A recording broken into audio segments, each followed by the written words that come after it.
Uh-oh. That was a bad dance. I look like I'm doing that guy's dance that we all hate. Hey, everybody. Welcome to the live show. We are here. On a Saturday night. I'm actually excited to be here. I'm glad you're all here. I think when I put these headphones over this beanie, it sounds extra weird. I don't know. I'm going to double check my settings just to make sure. No, I mean, yeah, all right. It's this beanie. That's right. I'm slamming pineapple juice tonight, kids, because it's a Saturday. Not necessarily Saturday evening. It's 16:02 hours. 16:02. I saw a video the other day. David McKay says maybe it's weird because I'm not wearing a tie. I looked for a tie that could match this green beanie. Couldn't find one. When you start approaching 50, you're going to be slamming apple juice and pineapple juice and prune juice too, kids. What the hell was I saying? Oh, yeah, I saw a video the other day. One of them TikTok-y, Instagram reel sketches. And look, it's an art form, and it's an art form I'm not great at. So I tip a cap to those who have unlocked Vine or TikTok or Instagram reels. I don't think they're talented sketch writers or talented sketch performers, though some of them do get on SNL now by doing that. I think it's a different skill. But I saw one. It was a girl. She was trying to be witty. She was trying to be cute, trying to be snarky. She did a video about how you can tell if a guy's from America or Europe. And I was like, okay. Let me watch this. The first thing on her list was if they have military time on their phone, and they're not in the military, they're European. That's a lie. Now, this new phone has standard time, so I'm not going to bring it up to prove it because this is still a new phone. So it says 403. But every other phone I have, every other computer I have, set to 24-hour clock. It's the superior of the time format. And I had to use it in security. And it's just better. It's just better. It's in my car. It's in other places. And I just, that girl tried. She was wrong. And I like proving people wrong. Kate Van D's here. David Kaiser says here, Kingsport Cal, Jared the Thai pilot, who'll be joining us shortly. For sure, I said that like Jerry Lewis. Shortly, hey lady, we got good bad food coming. That's right, good bad food on the way. The second official segment. We had Corey doing a great one with meatloaf, but I meatloaf is still industry standard in a lot of spots. But tonight's good bad food. Little tip: it's a disruptor. Meaning, we got someone, Jared the Thai pilot, who's trying to pitch a new way to do old things. And maybe, we'll see. I'll let him explain it more. But that's coming at about 10, 15 minutes here. Also want to highlight, as always, James checking in from the UK, saying nice things, saying hi, and gifted 5 memberships to the channel. If you get that membership and you want to call on the show, all you got to do is go to the community tab here on YouTube. And there should be a post. You might have to scroll down, but there will be links, 3 links to the call-ins on either Monday, Thursday, or the special shows, which mostly here on Saturdays. That gets you into the show. I take your audio. I better get ready with that. There we go. And then get a call in. Or you can become a Patreon member at patreon.com/KenNapzok. We've had a couple people join. I am 97 paid supporters. I'm trying to get up over the century mark. Here's one of the things you can get if you sign up for that. Right now, I have a couple stand-up comedy sets up there. My Hot Burbank night set, and then live in the Yoo-Hoo Room last Friday night. I was on stage last night. Thought about getting the set. It was a great set, but it was one of those sets where you're gonna be like, "Where's the crowd?" Because it was in the main room. A lot of times I do Yoo-Hoo Room, which is a smaller, like 60-seater, but it's tinier. And if you get 20 people in there, it sounds like you got 100. I sound like I'm Cassie and Andor, make 10 men feel like 100. But in the main room, it was a packed house last night on Valentine's Day. But the laughter on the videos doesn't pick up as well because they don't mic the audience. So it's like, I'm not going to pay for the tape, show you guys that, and be like, well, Ken, no one laughed. They did laugh. You just didn't hear them. So anyways, sign up on Patreon. See, this is my self-loathing coming through.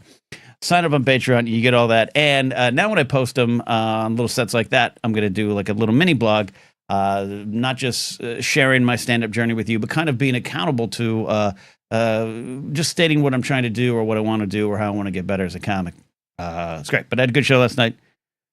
Very happy. Two guys came up to me after the show, and they said, "You were the best comic tonight." I don't even know that was true, because there was a comic before me who killed, and I didn't kill like he did. But I think I connected a little bit with these guys in a way that the other comic didn't. I'm going to take that as a win. We need wins. We need wins right now. So good bad food on the way. I got this. What is this? Oh. Okay. Sorry, I'm lost on the live show. This is why I need a producer. We also got more membership. Matthew Stokes gifted 10 Napzok memberships.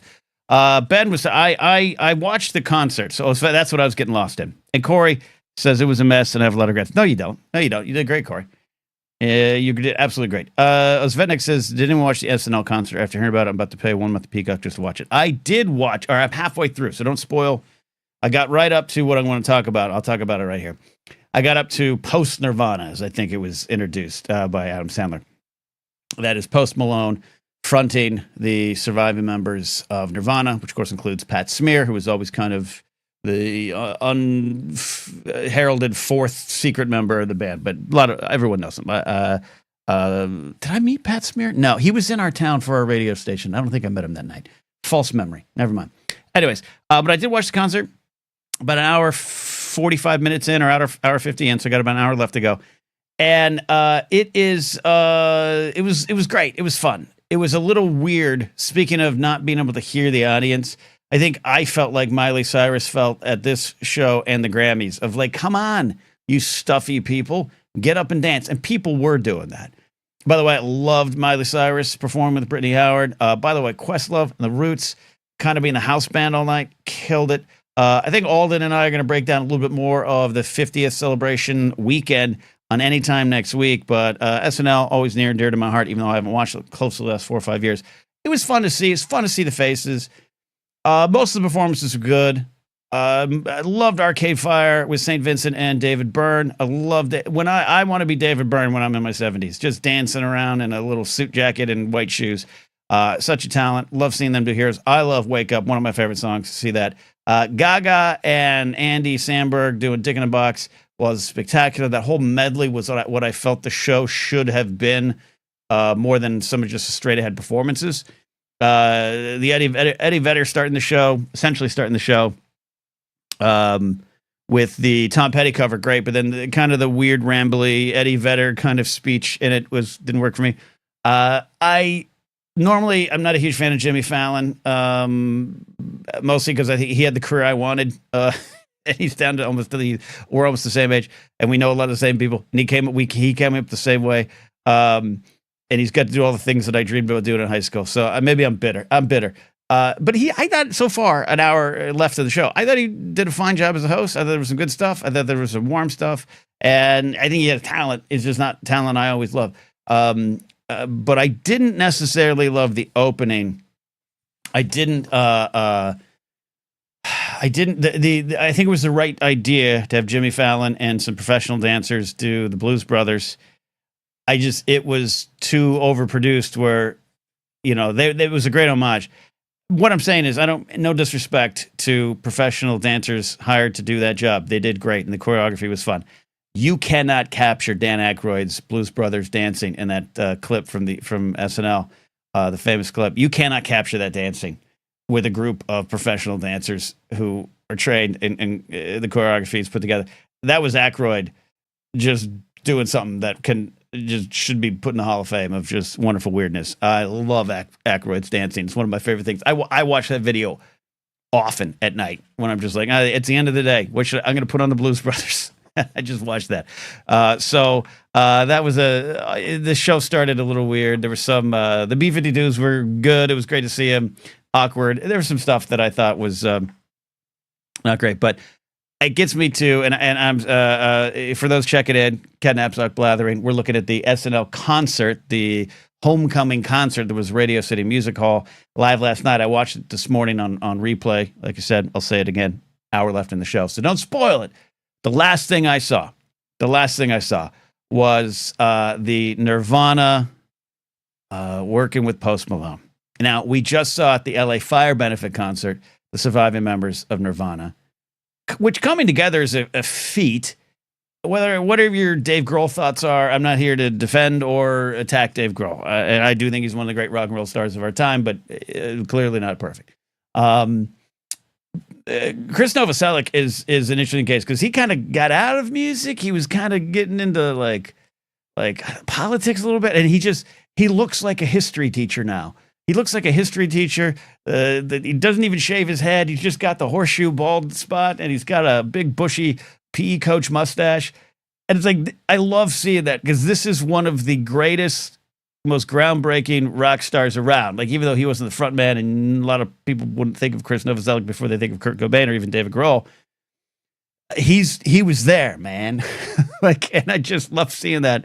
It's like watching Lee Ving of Fear, and you see him in the SNL music doc, and it's like, that just looks like someone's grandpa. Not one of the most ferocious punk rockers of all time, who's still going strong. So I love seeing that. But I have to say, man, I don't know why I have had anti-Post Malone feelings in my heart for a long time. I'm trying to break it down because I've moved past from being this type of it would be very easy for me to come on live streams and tear down people like Post Malone or Taylor Swift or things like that. That is what we tend to lean towards as a society. Tear down, not build up. I think seeing the reaction to Kendrick Lamar is a great example. A 22-time Grammy-winning, Pulitzer Prize-winning performer, an artist to his core. And Fox News is like, the Super Bowl, NFL shouldn't have booked this unknown. Like, I have some old friends of mine who have been posting some things about Kendrick Lamar that they can't say the words they want to say, so they're talking around it. But there's that, but there's also there's this tendency to be like, in my day.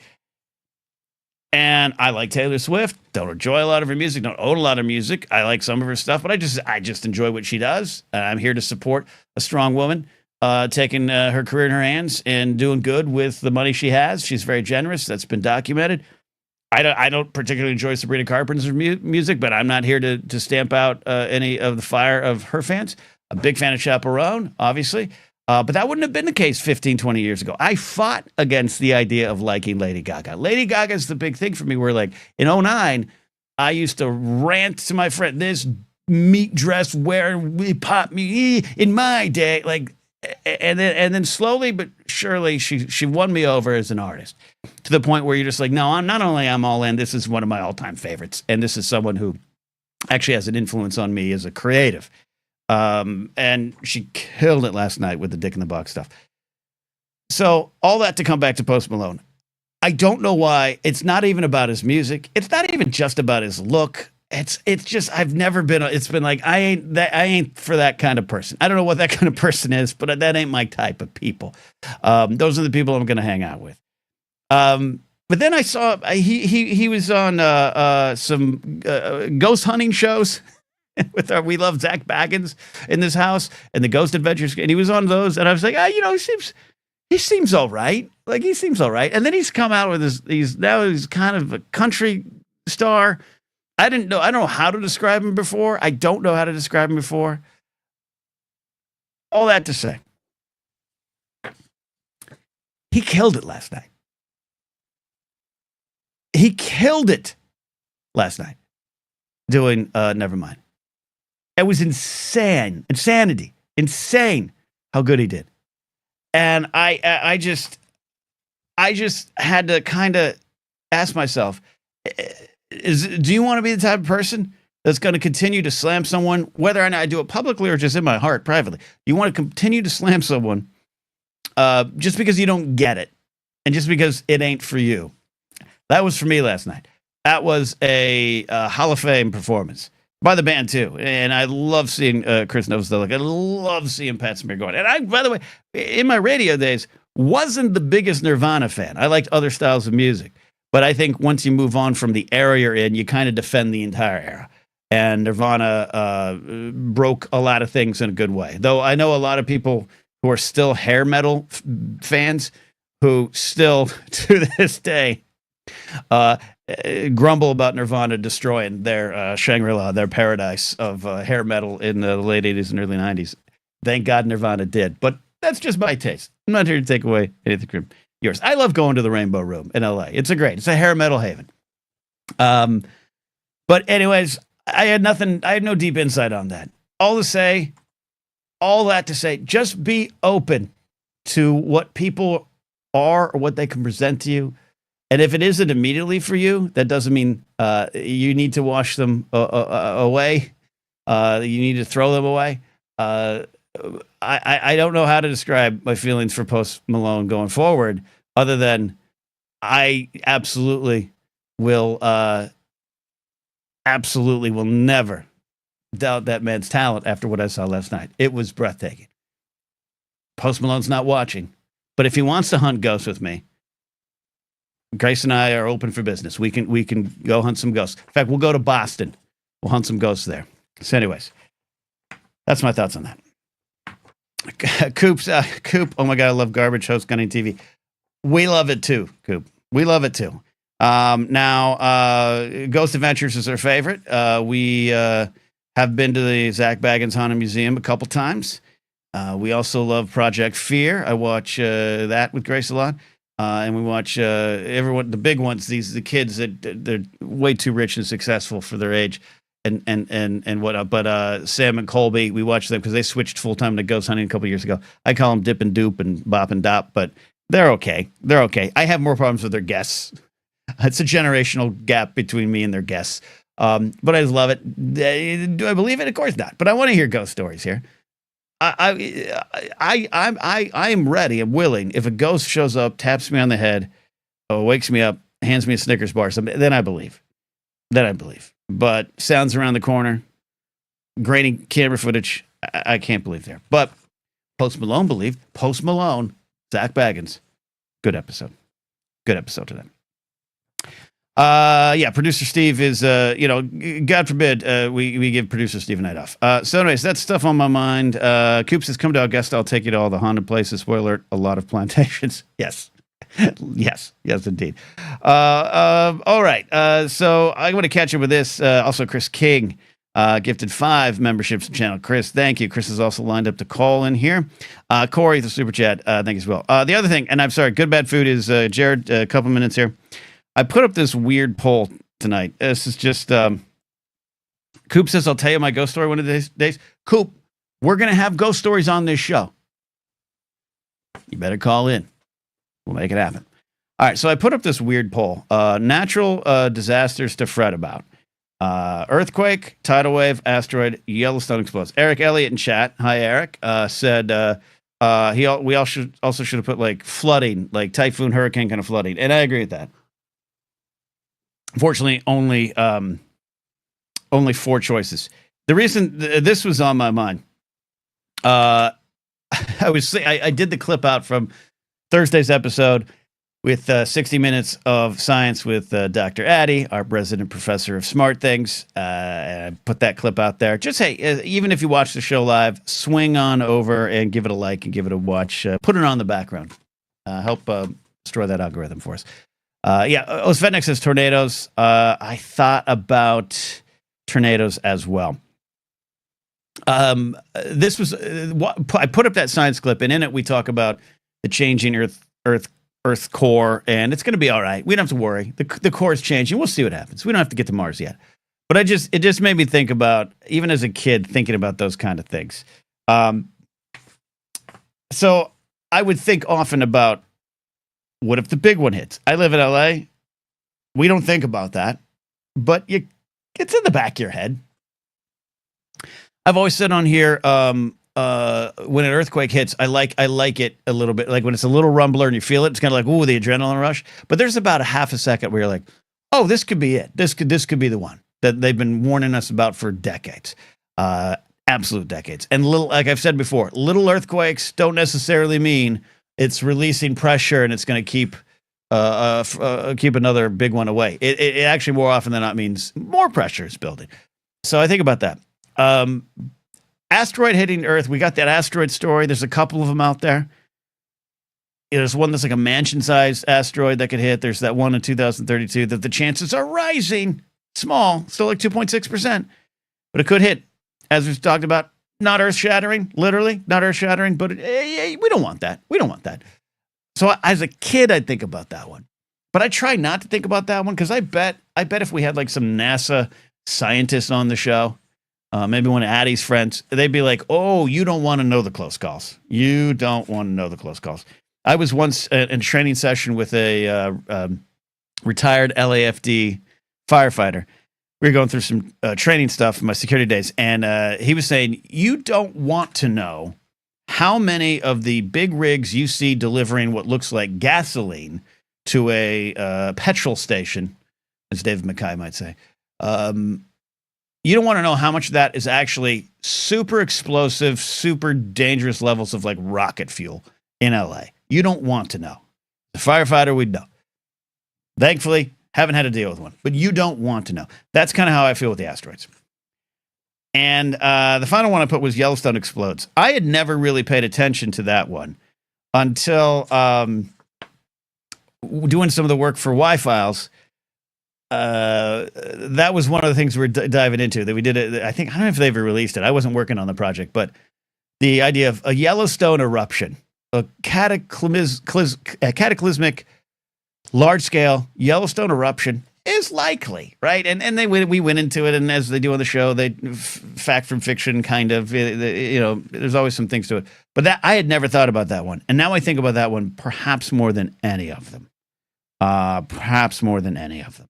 So that's all. I wanted to put it out there. We'll discuss that all through the show. And if you have other options. Oh, and the tidal wave. The reason I included tidal wave, not like typhoon, hurricane, flooding, is I grew up a mile from the beach. And every so often, those tsunami warnings come through. And as a kid, I remember we went through one. And I was terrified because, and they should flooding, the typhoons, some of the disasters of the last 15, 20 years, bad stuff. So not even making light. But as a kid, you just think, all you can think is the world ending with this giant 75, story tall wave hitting. And the reason it scared me, when we moved to the Central Coast of California in Arroyo Grande, California, Pismo Beach area in 1982, around that time, so maybe early 83, I can't remember that, but it was around that time, record-setting storms that destroyed the pier in Pismo and destroyed the beach in a way after the storm left, my dad took us down there, and the sand dunes, imagine sand dunes, had become a wall. Just imagine a 6-story kind of building wall. That's how much the water had come in and destroyed the beach. Some of the pictures are very memorable and horrific. As a 6, 7-year-old kid, that's what I thought a tidal wave would do to our city. But it was just not untrue. So I grew up with the fear of that one. But I think Yellowstone explodes is my new big fear.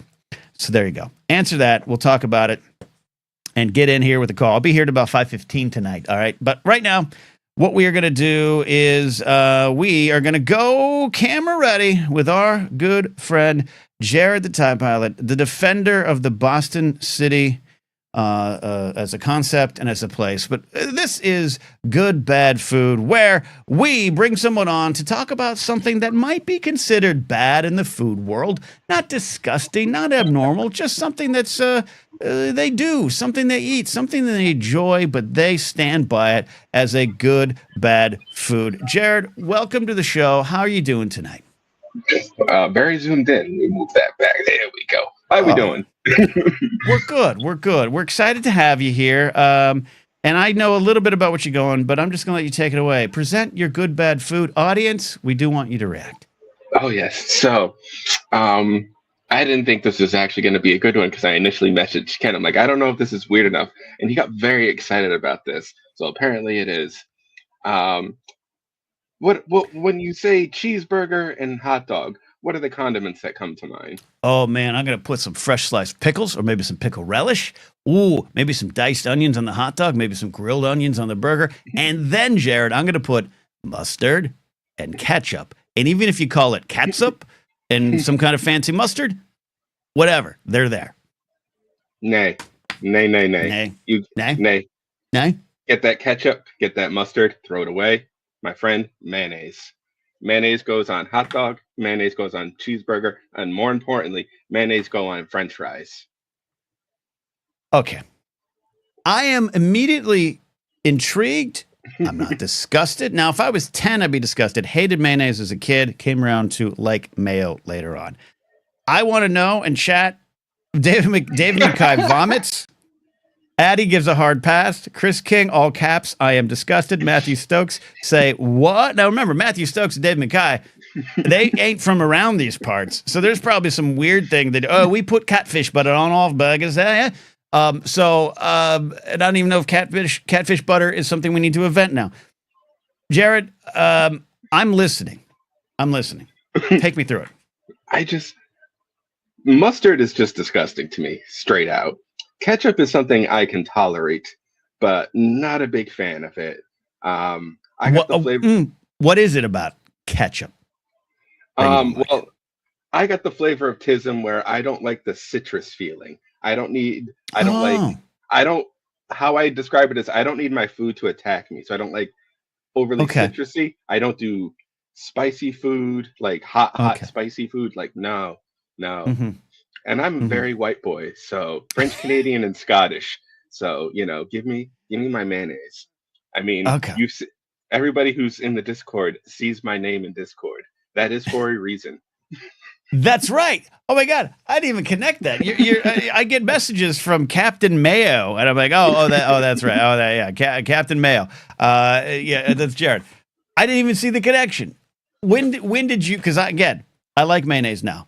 I like a good tuna fish sandwich, and I say tuna fish to sound like I'm 65 at a diner.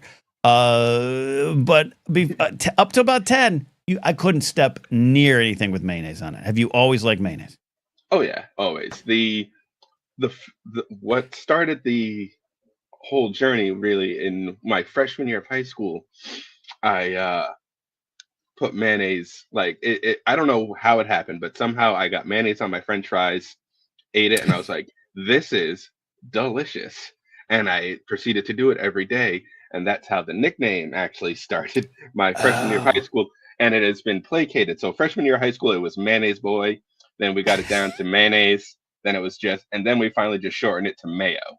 Yeah. So there are people in the world who do not know my real name and only know me as Mayo. And that's because I was introduced like that. At like parties and social gatherings, hey, this is our buddy Mayo. Yeah, okay. I love that. So but did you broadcast it to the world, or did you just start dipping things in mayo, and then people are like, "What's up with Captain Mayo over there?" Or did you make it part of your identity early on? No, they just noticed it, and it was actually the yes. It was the like junior seniors who came up with the name and started making it a thing. And it was just, I also just didn't care. So I also never fought against it and would answer to it just fine. So it just became stick. Yeah. It's okay. I get that. And all right. So you're getting some support here.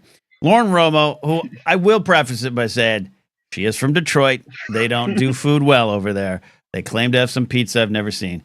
Mayo on a cheeseburger is tasty. She's on board. Rich T, mayo on burger is normal. I'm not sure that belongs as a debate. But see, Rich T, that's kind of even what Jared pitched me when he's like, I don't know if this is bad or not. But the reaction in chat proves that this is a good, bad food. I don't think it is considered normal. Now, there's obviously other options. French fries, I'm a fiend for tartar sauce. I order fish and chips just for the tartar sauce on the chips. Don't even care about the fish half the time. So that's weird. But Rich, I want to know in chat too if you've had it and what you enjoy about it. And other people, I brought this up earlier, but Kingsport Cal says mayo on a grilled cheese. Do it. I trust him. The man's been a professional cook before. Yeah, don't use butter. Just an easy little bit of mayonnaise. Give it a little bit of zest while you grill. See, Crafted Jedi here, Utah native here, grew up on mayo and everything. I'm good with this. And you know what it is. I think that's getting people is many people have had it on the cheeseburger. That seems to be more normal. I think it's the French fries and hot dog that are throwing them off. Okay, so the hot dog was where I was going to go to next. I'm on board for the cheeseburger because with a cheeseburger, like if you go to a restaurant, there's going to be a lot of weird things, right? There's a lot of good, like get a buffalo wing dip, cheddar burger. Get this kind of cheese on it. Get a Munster burger. Like there's all that kind of stuff. So we put a lot of weird things, and there's a lot of great hot dogs out there. I get it, but I'm having trouble with the mayonnaise on the hot dog. What's the appeal? Again, is my mayonnaise and ranch, my condiments of choice. And I just, the way I do my hot dogs is, get them grilled, bun, cheese, a little line of mayo, dog right on top. Say it again, slowly. Act like you're sexting me. So first we split that bun ever so nicely. Oh, get that, that Kraft single piece of cheese right there, folded in half, split. Kraft single piece of cheese. Oh, gotta have that American cheese. Wow. That's, nice little line of mayonnaise. I don't even think that's scientifically cheese, but I'm there. I'm there for you. Okay. Okay. Come on. It's a flavor. Okay. All right. And then the mayo? Yep. And then the dog sits on it all. See, but you've also led us into another discussion. Be curious about chat here. I love what you're describing, which is condiments and accoutrements underneath that stick of meat. I like the meat on top because it keeps it all in place. There's nothing. I'm a messy eater. Half my meals end up on my shirt. Oh. When I am putting a hot dog into my mouth, giggity, it's like...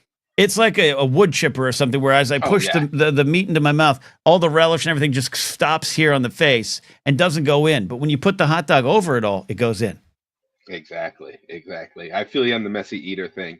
If I got a taco going, there's a plate under me as I get that bite in there. As should be the case. All right, so I'm on board for this. I definitely think I'm going to try it. It's split and chat. I'll say this. You have more support here, which this segment, Good Bad Food, is not about disgusting the audience. It's presenting something you believe in and see if you can get some people to your side. You've got this. I think you've got this. Where we had the spam from Ken Plume last time out, I think he had a lot of people on his side or won some people over. So this isn't a wretch fest. This is hadn't thought about that fest. Yeah. The spam, I feel, is more of a generational thing, too, because my father's of the boomer generation, and just spam is he doesn't have it often, but he's very excited when he gets himself a can. That's his like breakfast treat to himself. I didn't take this, but I have had spam, as we talked about. Ikaika Shively, a GPA, cooked us those Hawaiian breakfast with spam, but I have not taken the leap at home. And when Grace was gone last week, I was at the store and I saw some cans up on the shelf, and I thought, is this when I do it? And I backed off of it. But the next time I put a burger together, I think we got some good vegan mayonnaise that I like. I think I might try that. And when I'm at a restaurant, maybe I'll put the real stuff on it. Yeah. I love how you support Grace and lovingly do it at home. And then when you're out in the world, I'm like, it's available. Well, also I'm supporting you for that too. Yes. The back and forth support is very nice. Well, also our friend of the show, Ken Plume, when he was talking about the spam off air, and we talked about it on air, but off air, he's like, maybe wait till she's not around because the splurk sound it makes when it comes out, the presentation while you're preparing it, it's not the best. And you might not want to put her through that. So I took that to heart. But the mayonnaise, I think I will. So some people checking in with some gift memberships. Yes, come on in. So my final thought here on the segment, I think this has been an excellent Good Bad Food. You got an audience reaction. You've got some converts, and you got some supporters. What is the weirdest thing you've put mayonnaise on that has had a reaction at the table that you can recall? See, I haven't gotten the weird reaction since the beginning of that from that freshman year thing because it became a thing. Mayo puts mayo on things, kind of like the ranch guy on TikTok who puts ranch on everything that we all love. So if they saw me whip out the mayonnaise, it wasn't weird to them. Got it. So what it's like leopard face eating party gets eaten by leopards. Like Mayo's at your table. Mayo's at your table. Mayo's at your table. He's going to put mayo on it. So let me then rephrase the question, or take it to a new discussion here as we wrap up good bad food. When you are around people you don't know, do you have to pre-apologize, pre-explain, or you just let nature take its course? Oh, I just let nature take its course because where it would happen in the wild more is that's my uh, McDonald's or Burger King order. Burger, I Mm-hmm. get my Mm-hmm. double cheeseburger with only mayonnaise and onions on it, nothing else. And 90% of the time, especially if I go inside and I can see the gentleman or lady's face, th- there's that pause, and they repeat it back to make sure. And Like, that's such in that perfect customer service way. It's like mayonnaise and onions only, right? Right? Not get rid of those and no, yeah. okay, okay. Okay. That's not a hold, that's a you want. Okay. Yeah, I love that. I love that. I love that. All right. This is good. This is something I think I can try and report back. And I think in chat you've got some fans. Do you that was going to be my final question, but if you just accidentally answered it. It's just mayonnaise, what'd you say? You said pickles? Onions. Onions, mayonnaise. Yep. God, mayonnaise and onions. When you just say it like that, it sounds disgusting.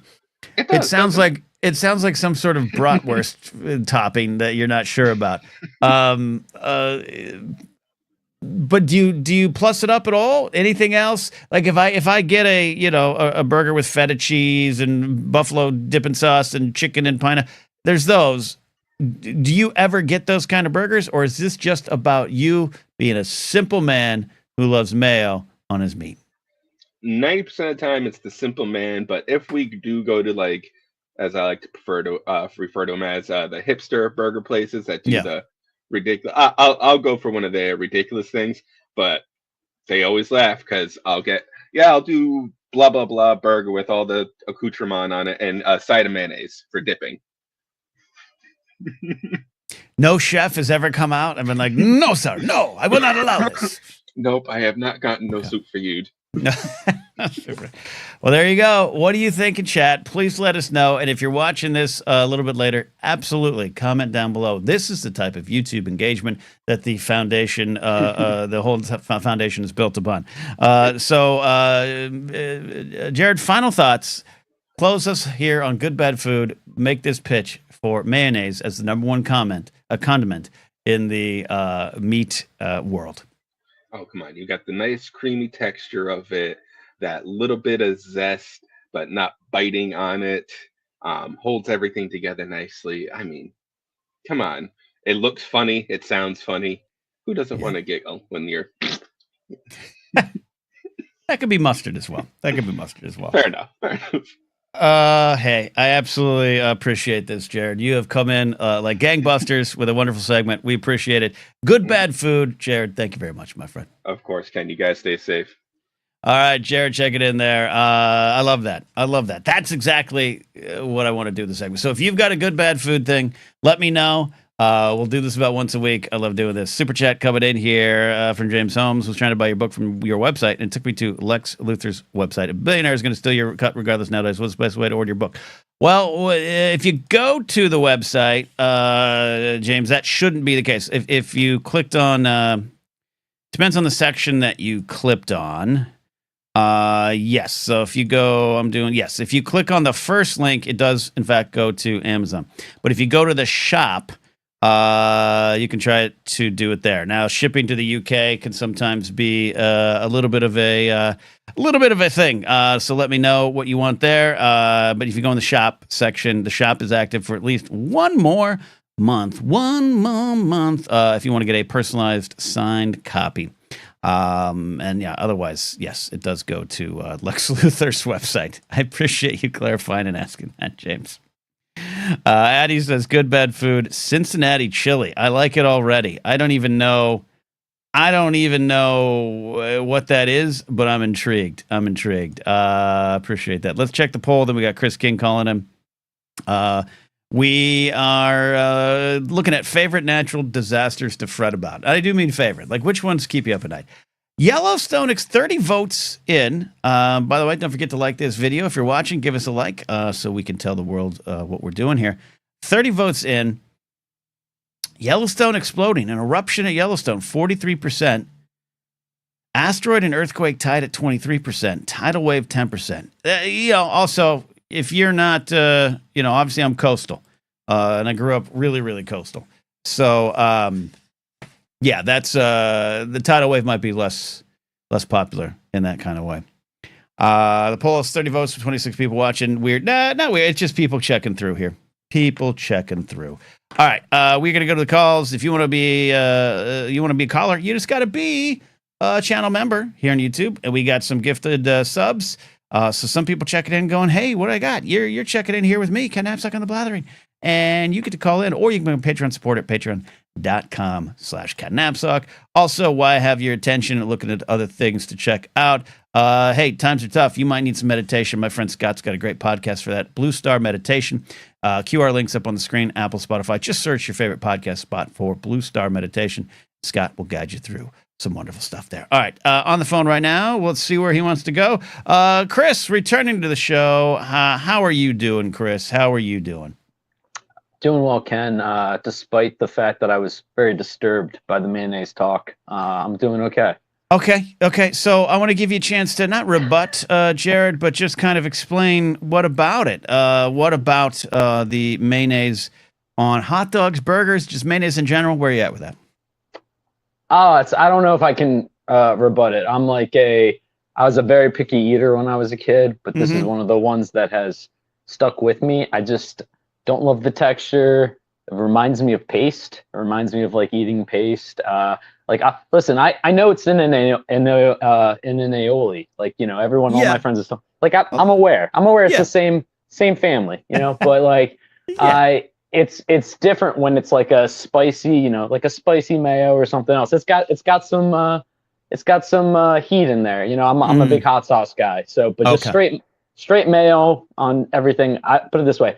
I've never had something that mayo's improved by itself. Wow, that's all I'll say. Wow, that's a strong statement. I just felt Jared's feet moving under him in Boston. And Cooper, I've eaten. Have I eaten a lot of paste? No, but you can imagine what it tastes like. Yeah. Okay. No, look, asked, answered.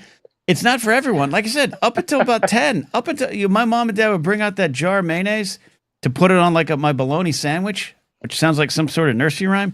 And I would retch, man. I would absolutely retch. And then, I don't know, years later, high school, post-high school, once I was like, because I would tell myself and others, I don't like mayonnaise.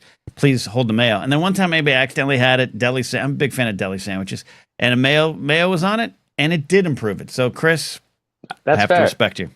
No, that's all good. I think, again, I know, listen, I'm stubborn when it comes to certain things, and I respect everyone's opinion. It's just mayo is perfect. It can be perfect. So, look, the final thought on this is James from the UK checking in. Says, good night, all. He's over in the UK. Of course, had to check out, so I missed the mayonnaise nonsense. Respect all opinions, but if mayo's your best, you're wrong. That's quite the rebuttal. Thank you, James, for all that.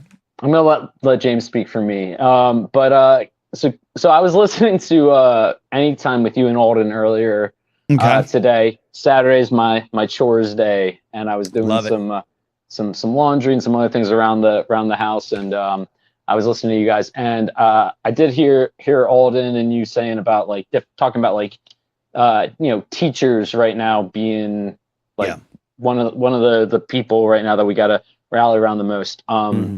So I wanted to ask you two things, and we can keep this segment as short as long as you want it to. But so I wanted to ask you if you had any favorite teachers in your life that you wanted to talk about, but also your favorite fictional or like movie, TV teachers. And I've got a list on my end as well if you need me to fill some dead air here. So okay.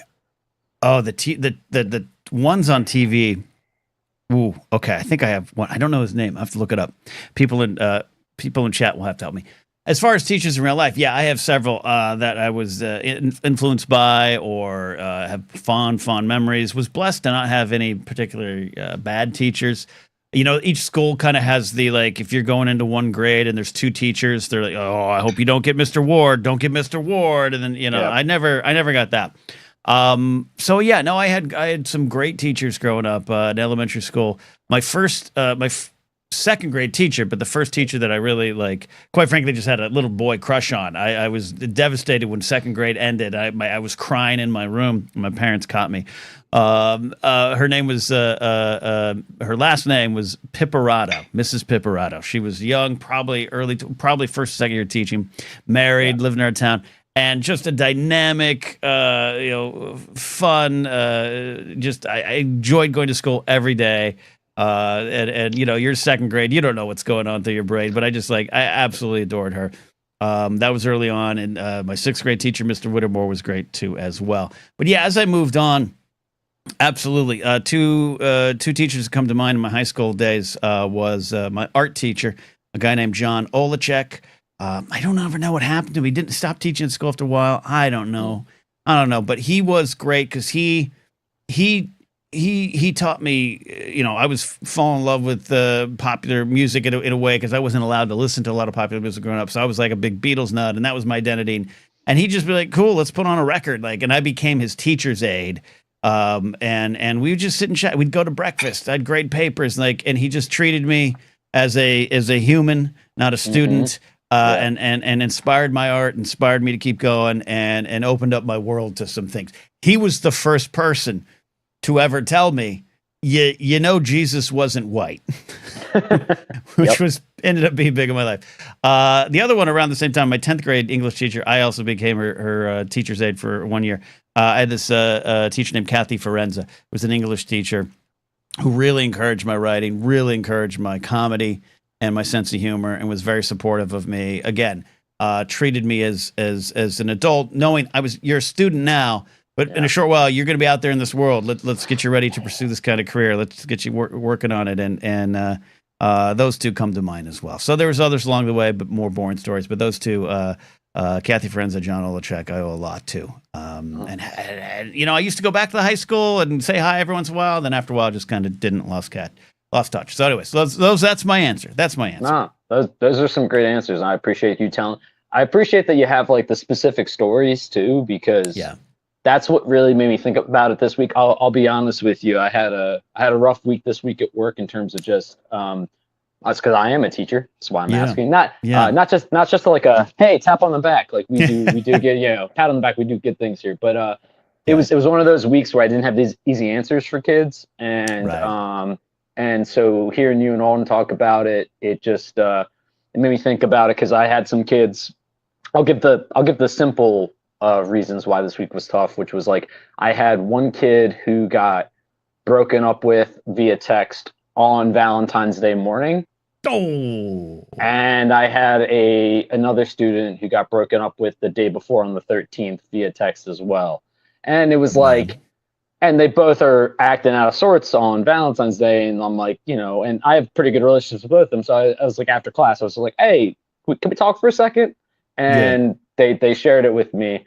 And it was one of those things where I was like, and I said it to them, like, I still remember when my girlfriend broke up with me my senior year of high school, and my English teacher, shout out to Justin Goulet. I'm not going to say where he teaches. Not going to say where he teaches. Not going to try to fully fully dox myself here, but it's like, but yeah, he pulled me aside after class and was like, "Hey, you okay? You don't seem yourself." And I was like, hey, my girlfriend broke up with me. Like, I've had a crap day. He's like, hey, come by. Like, we have the same free period, and he talked to me for that entire 45-minute free period, right? Where he's supposed to be grading papers. He's supposed to be, he's my English teacher for multiple years in high school, and and I think that's like, I tried to do my best with that. I don't know how I did on Friday, but it's like, it's still one of those things where I remember what the teachers did for me. Yes. And, you do your best in those moments just to, and I said that, especially to the girl I was talking to on Friday, she, cause I was just like, her head was down, and I just said, and I said, what he said to you and how he did it is not reflective of you. I go, that's reflective of him. And And I looked at her and I go, I don't have to have you look at me and say it in the same way, but I need you to say something of that it's not reflective of you. Like, this doesn't define you. And, it's just, it's one of those things where I think, like, the teachers that gave me the time are the reason why I'm a teacher. And I don't need everyone to be a teacher by any means. There are many important things to do otherwise, but, yeah. And it made me go, like, tonight after this, I'm going to watch, and I'll talk about it maybe another time because I've been yapping for a while here, but some of my favorite teacher movies, I'm going to watch either like an Edge of 17 or, Perks of Being a Wallflower or something like that to get myself. Yeah. And I could wax poetically about it, but it's not my show. So, well, we might need teaching with Chris King here. Now, Addy could probably do a better job, I'm sure. But anyway, I'm sure Addy's got to start. No, well, first of all, I absolutely feel that what you've done this week in a tough week is not only the best thing you could do as a teacher, but it's something that will have an impact. What you're talking about is something those students will probably remember and talk about on some hologram podcast or whatever we have in the future about what Mr. King did back in the day. Just as you're talking to your teacher and just as I am. And it's amazing that all these stories that usually come from great teachers aren't about, we turned to page 75 in our textbook and we learned. Like, there's none of that's present. Yeah. It is what I'm describing and what you're describing is treating them as the humans that they are and the adults they're about to be. And I think that's part of the legacy. Our buddy Scotty J. Roof from the Bombadcast, teacher as well. I love watching him and hearing his stories. He's making an impact. You're making an impact. So tough week indeed. And I'm sure you take it into heart, but I think you've done well. Appreciate it, Ken. And, I think if I would say this to you, man, I think you very much have the ethos of a teacher. You very much have that, I think, with the way you talk to a lot of the people on the show. So I think a lot of people come here and they get a lot of the same thing that you're talking about from talking to you. So I just want to thank you for that. And I appreciate that. I have. Don't leave that. I haven't. Don't hang up here. I have an answer. I'm not. But, I was about to do a Feeney call because I see people in the chat talking about Mr. Feeney from Boy Meets World. I'll do that before I leave. But anyway, go ahead. Yeah. Sorry. Oh yeah. A lot of people talk about that. What I was going to say. There was probably a point in my young life where I thought about being a teacher. But I would love the job of teacher if I didn't have to teach, but if I could just sit around a free period going, hey, you need to talk. If they could hire someone for that, just that. You have a problem? Part. Go down to Mr. Ken in room 331. He with your free period, free counseling. A lot of great answers on the, sorry, Chris, go ahead. Oh no, I was going to say it's the best part, the grading and all the other stuff. I mean, like, listen, like you like to see, especially I'm an English teacher, you like to see kids get better with their writing. And like, I had a student tell me recently she was doing something for the New York Times where it's like a short story, short essay thing of like 100 words or whatever. She showed it to me and she's in like the top 15%, like she's in the whatever round. And she's like, you helped me with that. Thank you so much. And I'm like, believe me, that's more success than I've ever had. But like, that's amazing. You love that, but it's those conversations. It's the, all the time the parents talk to me and they're like, well, I can't get through to my kid. It's because you never want to, because you don't want to talk. You look at your mom and dad and you're like, whatever. And it's, it's nice to be able to, be that space for them. And, so. Though there's something to that. Where you have access to a part of them that parents will never have access to, even maybe sometimes the best of situations. Great answers. David McKay with Super Chat. Thank you, David. Dead Poets Society. Oh, Captain, my Captain comes to mind. Absolutely. 898 Firm says, Ken reminds me of a favorite history teacher. Not going to lie. Well, okay. I'll take that. There you go, Ken. There you go. Michael says I should become a guidance counselor. But even then, I don't want to go to school. I don't want to go to school for it. I want them to hire. Can they, Chris? You're in the school. You're in the education system. Yeah. I know we might not have a Department of Education very soon. But is there a job for cool guy at the end of the hall? Can I get that job? Can I just sit there and be like, hey, I hear you got problems. Let's chat. Listen, without saying what my school is, I'll say, Ken, I think you do better than about 50% of them. So, and, so I think, and you do better than cool guy. I think, You'd also probably do more work than about 50% of them. But anyway, that's fair. That's fair. The final thing. So a lot of people have your question of teachers, fictitious teachers. So I don't know the answer. Maybe someone out there in my age group or who remembers the show. On the Wonder Years, there was a little mini arc. It might have just been one episode. It was a great character actor who was around a lot in TV shows and movies during that time. But he was like a math teacher for Kevin Arnold, Fred Savage's character. And he was kind of first kind of a weird, kind of a hard-ass kind of guy. And then he really affected him. And then I think he passed away. Like I'm spoiling an episode from the late 80s or the 90s. Spoiler alert. Yeah, spoiler. like Kevin goes back to talk to him or something, and he's gone. Like he died, or he's out of the school, and it was heartbreaking. And at the time, another teacher, and I know I've mentioned him, I think, on some of my podcasts. His name was Dwayne Giordani. He was like a math teacher in 8th grade, and he came in, and he was very he was kind of a hard ass, weird rules kind of follower guy.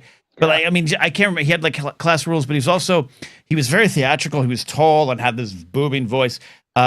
But he was an artist and he was thoughtful and he made us think, and he got in trouble and he connected with me. And he was one of the people that I could talk about as well. And he got in trouble because it was a math class. Judkins Middle School was on a hill overlooking Pismo Beach. It still is. And he took us all in a class down to the beach. We got cinnamon rolls. He took us to the pier and he taught us math through the waves, like counting the waves and everything. It was unsanctioned and sure, no permission slips. No one knew why are 30 kids and Mr. Giordani going down to Pismo. Yep. But he just was literally like, you know what? Everyone up. Get your jackets on. I got an idea. Yeah. And it mirrored what was going on with Kevin Arnold in the Wonder Years. So if anyone remembers, okay, Addie's got it. Addie says, Arthur Collins, played by Stephen Gilborn. I love that Addie pulls this up right away. That's fantastic. Stephen Gilborn, that's the dude. That's the dude. Yes, absolutely. He did pass away in 2009. He was an educator himself, so he was an actual teacher too. He was great. That arc. Oh, I just remember it broke my heart. No, I mean, listen, I'm going to make it less than a minute story. I had 2 students last year. I taught Macbeth to like on level regular sophomores as an English teacher. Yeah. So, not many of them were thrilled to be reading Shakespeare for the first time. So, but I had these 2 students after at the unit, and they said, and at the school I'm at, they call you by your first name. So they say, "Hey, Chris, is there any way we could go see a production of this?" And I was like, I mean, there's probably one in New York, but like we're in the Philadelphia area. I was like, we'll see if we can get. There was one in Philly, and I was able to figure it out with my department head and fund it. And we went last year, and we got a bunch of other students to go, and it was, I've been 7 years in high school education. It was the sorry about any noise coming out here. All good. It was literally the like highlight of my educational career, and it was because of that reason, because of the fact that like the kids, like it was a different way of like, well, we want to actually go and experience it, and like I showed them clips, and they're like, and I'm sorry, last thing I'll say is halfway through the show, they come up to me at intermission, right? And they go, "Chris, we're having the best time." They're like, "We can understand everything." And then this part made me laugh a little bit because they were like, we hear each line in your voice. And I was like, oh, please don't hear that. Because these actors are doing it way better than I do. Way better than I do. Yeah. But anyway, thanks so much, Ken, for letting me yap here for a while. No, I appreciate highlighting educators and teachers now more than ever. And it's always been, but now more than ever, it's important to pay attention to what you're doing there and what's going on with the Department of Education and the battle over there. Chris, thanks for the call. Loved it. Yeah, no problem. Have a good night, Ken. Thank you, guys. You too. Teacher memory lane. That's amazing. Yeah, Addie, great pull. It's a 3-episode stint on Wonder Years as Kevin Arnold's algebra teacher. Yeah, that got me. Wonder Years remains one of my all-time favorite shows. It's great. It's do a rewatch, and it deals with, talk about generational change and the tides and the episodes of McGovern running for president and getting just absolutely squashed by Nixon. It's got lessons that are unfortunately repeatable that might be there for everyone, but it's worth a revisit. But it ran like Kevin Arnold was like 6th through like 11th grade, and I was in 6th grade when the show debuted. So it's like the show was a reflection of what I was experiencing it. Rich T says, I mentioned earlier, but do you remember the Simpsons episode, Lisa Substitute? Yes, Dustin Hoffman guest voicing, which I think for a while was secret guest voicing that we all knew. That's a great episode. Great teacher as well. The power of teaching there. So, Chris, thanks for that call. Fine call, as Jared says. We're almost done here, but not quite. We got Kingsport Cal. He's going to come in, and maybe we'll see if Kingsport Cal will do one of his trademark Cal summaries of the show so far. We'll be back Monday. Next week's schedule looking pretty good to remain the same, which is good for the blathering, but maybe bad for my actual work life. We're getting through some things. That's all I'll say. But yeah, Monday, Thursday, and Saturday as well. So you guys, thank you so much for making the show what it is and what it will be. As always, we appreciate it there. Paul F. says, great show. I appreciate that. Yes, the pseudonym for that episode was Sam Edick. Love that.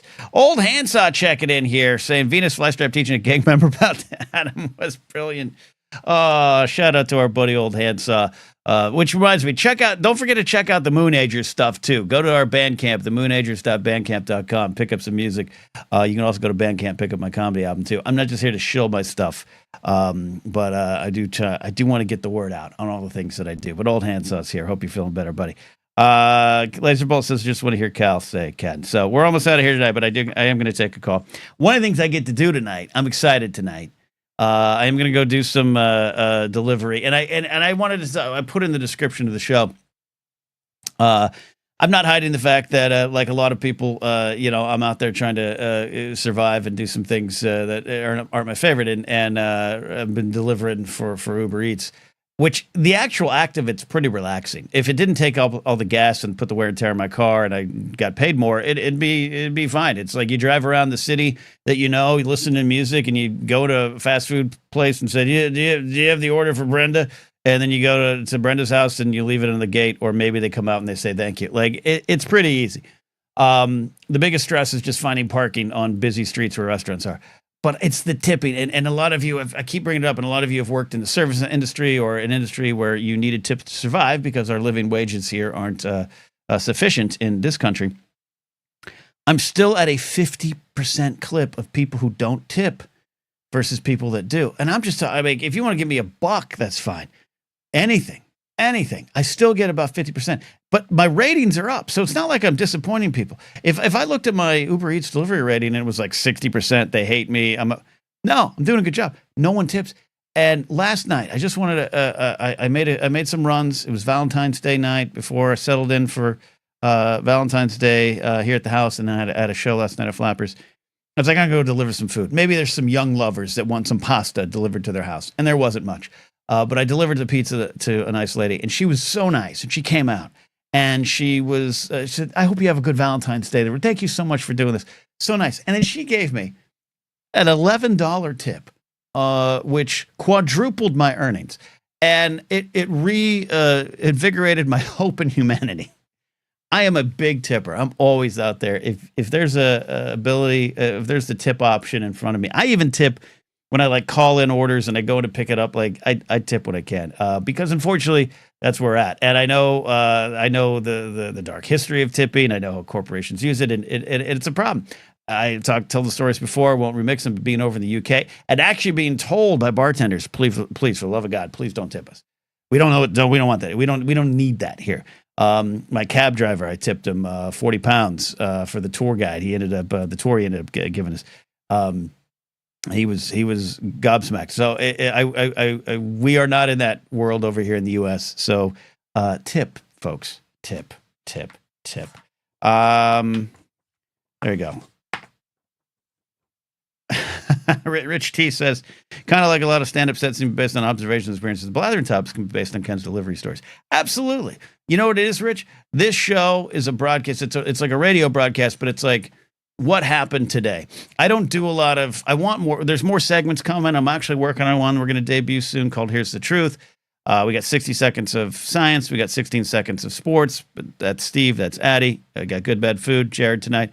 But even back when I was in morning radio, we didn't do bits.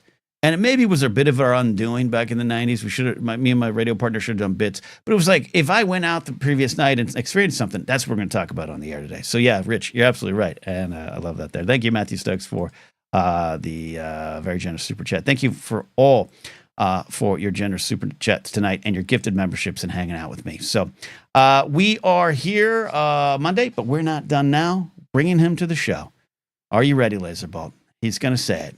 It's Kingsport Cal. Laserbolt? What are you talking about, Laserbolt?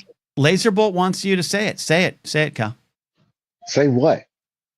Say your catchphrase. Oh, what's going on there, Ken? How you doing, Ken?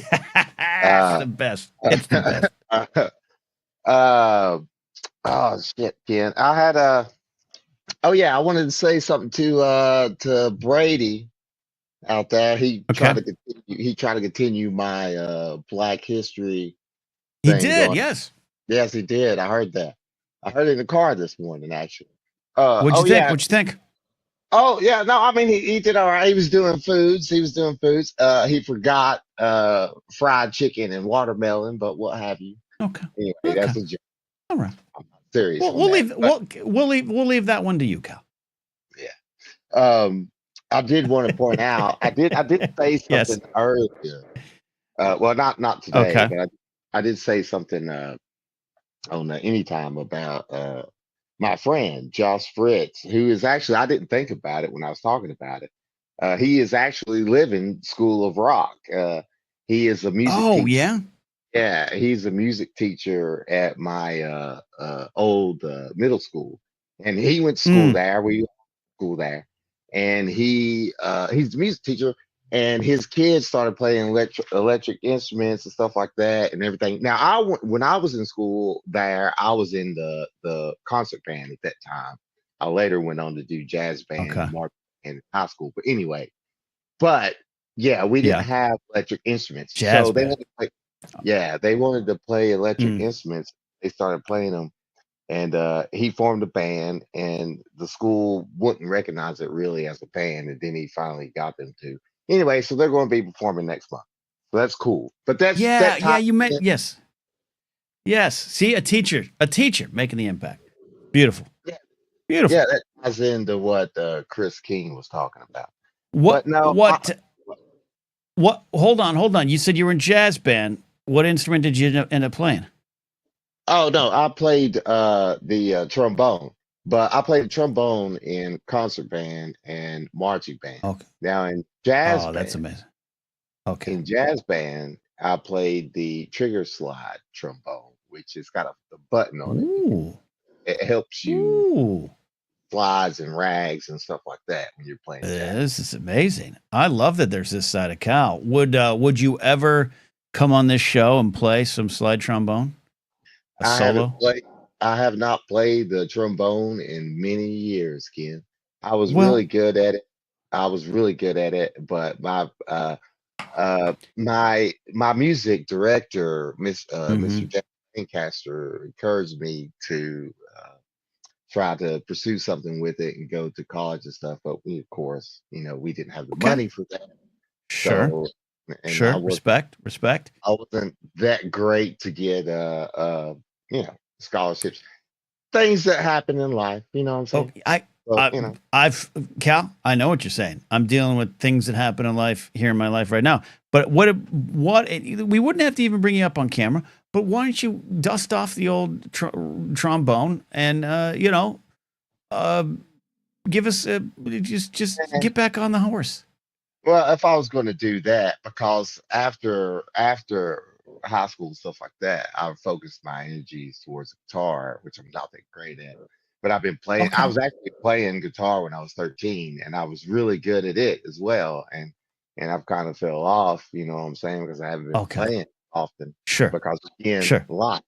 But yeah, I was really Look, good. your fans are calling for you. Your fans are like, you can do it. You can. Jared says he'll play guitar with you. I don't have fans. 894 says wins is hard to dust off. You're not helping, Brady. I'm trying to inspire this man. I'm trying to do what Chris wants me to do. Come on, Cal. Come on. Anyway, I called to make out a couple of Black History things here. Okay. I wanted to correct myself about the traffic. I said something about light bulbs. What I meant was traffic lights. Yeah. Now the traffic light. I saw your correction. Yeah, the traffic light was created by Lester Wire, a dude in 1912. He made it, but it was just green and red. Okay, he made it, and not a lot of people used it. Not a lot of people used that traffic light. No one paid attention to it. Yeah. And then a guy named Garrett Morgan, I think it was what does it say here? 1904. Garrett Morgan came along and introduced the yellow light. Ooh, yeah. So he teamed up with him. Okay, here we go. Let me read. I'm doing some Addy stuff. I've got my Google out. While the concept of the traffic light with the green signal is attributed to early railway signaling systems, the first widely recognized electric traffic light. We're losing you a little bit, Cal. Hang with us, Cal. Do you got a storm going on in Tennessee? No, Cal, we lost you. You there? I guess. I don't know. Am I? Can you hear me? Uh-oh. You're there now. Okay. All right. Take us through it again. I mean, not through the beginning. Well, maybe I'm talking too fast. My internet is messing up. But basically, well, yeah. But basically, the traffic light was made by some dude, but it was red and it was green. And then Garrett Morgan. Right. Yeah. No. And then we got Garrett Morgan did the yellow, so we got that. Yeah, he made the yellow. And do they get proper credit? Do they get proper credit? Yeah, he's got proper credit for it. He's got credit for it. Yeah. He's been credited. Okay. Oh, yeah. Anyway, Garrett Morgan traffic light. It pops up. Okay. Yeah. You are making me think I'm not communicating with you, so I'm afraid to continue because I feel like my communication will not hurt. Everyone in chat saying you didn't cut out for them. It cut out for me, but you're doing great, Cal. I want more of this. We're celebrating Black History Month with you. It's very important stuff, and I want you to keep going. All right, I got one more, and this is for Brady for 89-84. Okay. I asked because him talking about Asian and how civil rights and all that take away. So I never even thought about that, which, I was just thinking about civil rights and Black people. I put into Google, did more immigrants come to America after the civil rights movement? And this is what came back. Significantly more immigrants came to America after the civil rights movement, primarily due to the Immigration and Nationality Act of 1965, which ended discriminatory quotas based on nationality, allowing for a much wider range of countries to send immigrants to the United States, particularly from Asia and Latin America. This act is considered a direct result of the civil rights movement against racial discrimination. And so there you go. That's part of it. And it's funny, Ken, because all that was done is trying to be undone. Right. Not with white people, but with freaking with Mexicans and all that stuff. And and see, and we made it. We helped make it because of the civil rights movement, and they're trying to get rid of it. It was established in 1965. What is it? 2025? What is that? 60 years? Yep. And now they're trying to get rid of it because they can't get rid of us, the Black people, but they can try to get rid of the Mexican people. You see what I'm saying? It's messed up. I unfortunately, Cal, see what you're saying. And this is why we need to highlight this kind of stuff and why we need to talk about it, why we need to talk about the real history.